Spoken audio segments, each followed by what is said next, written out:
Good evening, ladies and gentlemen. Good news. Yesterday, Daily Trust reported that residents of one village in Zamfara State rallied around. It says Talata Mafara Local Government area, Matusgi village. That the people rallied themselves, faced the bandits, and destroyed 37 of them. The bandits have been terrorizing their communities, kidnapping people, even as low as ransom of 150,000 naira. But this time around, the guy said enough is enough, and they resisted. Now, imagine what would have happened if the government of the day had taken time to structure the communities and hand over security to them with proper supervision on 3 layers, Abuja, state, and zonal level. We've always advocated that the current security architecture of Nigeria is not working. Buhari between 2015 and 2023 wasted $25.7 billion tackling insecurity and ended up allowing insecurity to fester outside the northeast to the other part of the regions. We are not here to lament on what has happened in the past. We are here to provide solutions, and we have continually provided solutions. What happened in Zamfara State is enough evidence. The governor of Zamfara State, Lawal Dauda, even said it clearly that if the government of the day can muster the political will, that they can destroy the bandits in Zamfara State in 2 weeks. And this is the truth. Because the host people, the communities, are not happy. But they are practically tied because they have unlawful terrorists with sophisticated weapons. And the security agencies do not have any filial connection with the community to go all the way to protect them, the way the residents will protect themselves. What happened in Zamfara State, in Talata Mafara Local Government area, where these guys confronted the bandits even with crude weapons and annihilated 37 of them, brings to fore again the argument we have always made that we need to totally restructure the current security architecture in Nigeria and hand over security back to the people. Between 1960 to 1966, Nigeria had a secured security arrangement where the regions controlled their own security. And of course, in every community, the people know the good, the bad, and the ugly. And what is this indigenous new security outfit that we are talking about, that is home-based, that is indigenous to the people? Mr. President, while campaigning in 2023, promised that he was going to recruit 50 million youths into the army. But we don't need 50 million youths into the army. We set up AGRO Rangers. Nigeria is a land that is so blessed. We have over 64 million hectares of arable land mass. In the north, we have 43 million hectares arable land. In the northwest, southwest, we have almost about 19 million hectares. In the southeast, we have about 2.8 in every region. Basically, how do we tap into the agro potentials in Nigeria and mix with security under this new arrangement to enable us sweat out nothing less than $250 to $370 billion worth of agro revolution across the whole value chain annually?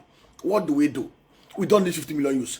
This federal government should work with the states and the local governments to set up agro rangers. Let me tell you, lawful terror, they task unlawful terror. Basically, what do? If these villagers in Matusgi, Talata Mafara, can confront the bandits with crude weapons and annihilate them with the superior intelligence they have, because they know every inch of their land. Imagine if they are properly equipped. In 1 week, they will annihilate all the bandits. It's a very simple thing. What is the new structure? In every of the 8,809 electoral wards we have in Nigeria, 8,809 electoral wards, we have 176,000 polling booths. In the electoral wards, some of the wards are made up of communities, 3 communities, 4 communities. Let the people, the indigenous people, traditional rulers, the clergy, select 100 of their youths, not illiterates, not drug-ravaged youths, sane youths. We are going to pay them well. Each of them will collect. Let me tell you, the insecurity in Nigeria is driven mostly by economic situation. The poor and vulnerable, the uneducated, they get used up by the wicked and the greedy society. That is why Sheikh Usani asked a question. How come these bandits are kidnapping and collecting billions of ransoms? Yet, if you see those few soldiers, they look so hungry. They have paymasters. Insecurity has become like an industry that can only be destroyed when we restructure the current corrupt and infiltrated security arrangement that is centered in Abuja. And how do we do it? In every of the electoral wards, let them donate 100 of their people. That simply means we are going to recruit 808,900 new security rangers. train them properly. Sound youths, educated youths, minimum salary 150,000 naira a month. I will show us how we are going to fund this and how we will use it to sweat wealth. Bring them, train them. When you are finished training them, post them back to their communities. Arm them with AK-47 in every of the local government areas. Get Innocent and North to produce 4 armored personnel carriers attached to these groups in every local government area. Provide motorcycles for them. Provide trucks, innocent trucks for them. Provide drones. Get in each of those clusters, in every of those clusters, get at least 50 hunting kenkoso dogs for them. When you are finished training them and finished equipping them, under a missions, community, diaspora, private partnership arrangement, they will be under the command of the National Security Advisor and their state governors. And then the commander that is going to be, his state commander will be a retired military officer of the rank of at least Brigadier General from that state. And there's going to be a triple command hold so that one person does not abuse it. The governors will not abuse it, Abuja will not abuse it, and the people within that state will not abuse it. And they are going to have 3 layers of command. Ward command, local government command, and zonal command. Each of them interdependent on each other and also independent so that none of them will go rogue. And then what do? When you've done this, you create agro-industrial clusters. China is what is they are today because they have industrial clusters for different sectors of the economy. But this one is practically agro-industrial clusters. In every of the wards, depending on the land size in each ward, between 300 to 1,000 hectares of land. Demarcated, fenced, securitized. You put everything, security in place, put borehole, put all the infrastructure to enable agro, and then private sector investors will invest there. It's going to be from the whole value chain, from cultivation to processing to storage to distribution across the value chain. The total cost of setting up this arrangement will be about $3.75 billion. The recurrent expenditure is about $1.6 billion. Total less than $6 billion, which is 25% of what Buhari wasted in 8 years without achieving anything. When we do this, we will set them up. Each of these groups will protect their clusters. Each of these clusters will require about $6 million set up. Even if we borrow $15 billion to set up to finance each of these clusters, $6 million from each of these clusters, we'll be able to get nothing less than $42 to $60 million annually. With borrowing of $15 billion, Nigeria will be able to generate nothing less than $105 to $200 billion annually from the whole agro value chain. 3 things will be accomplished.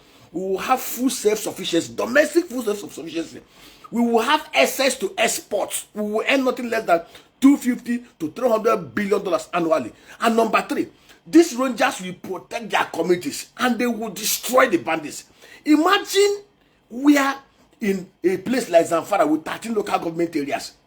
You have at least 1,100 of these agro rangers armed with AK-47, armed with each local government 4 armored personnel carriers, armed with 3 truck-mounted machine guns, armored, and then with kenkoso dogs and the drones. And it is their village. They know every inch of it.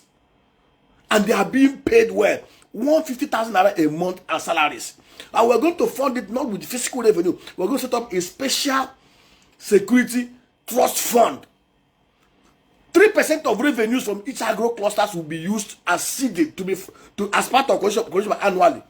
And Nigerian private sector investors will contribute. We can easily fund it without touching Fack and Jack.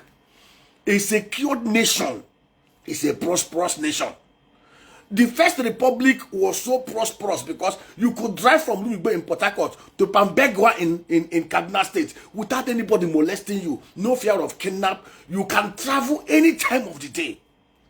Once there is security of lives and properties, Nigerians are not lazy. They will go into massive production and into massive activities that will create wealth.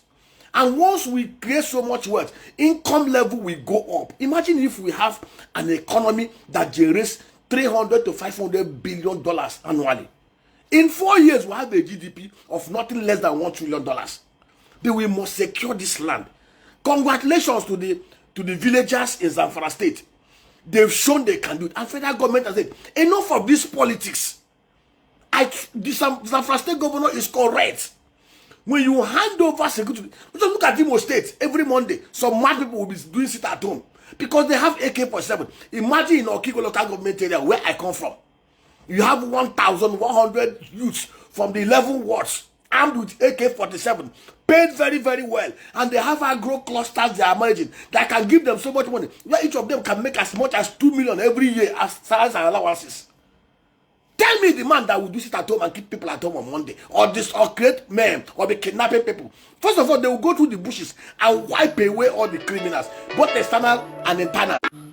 So we know the truth, and this truth will set us free. Let us restructure the current security architecture of Nigeria to these propositions that we have made, and let's see in 6 months if this country will not become so secure as it was between 1960 to 1966. God bless you. Thank you for your audience.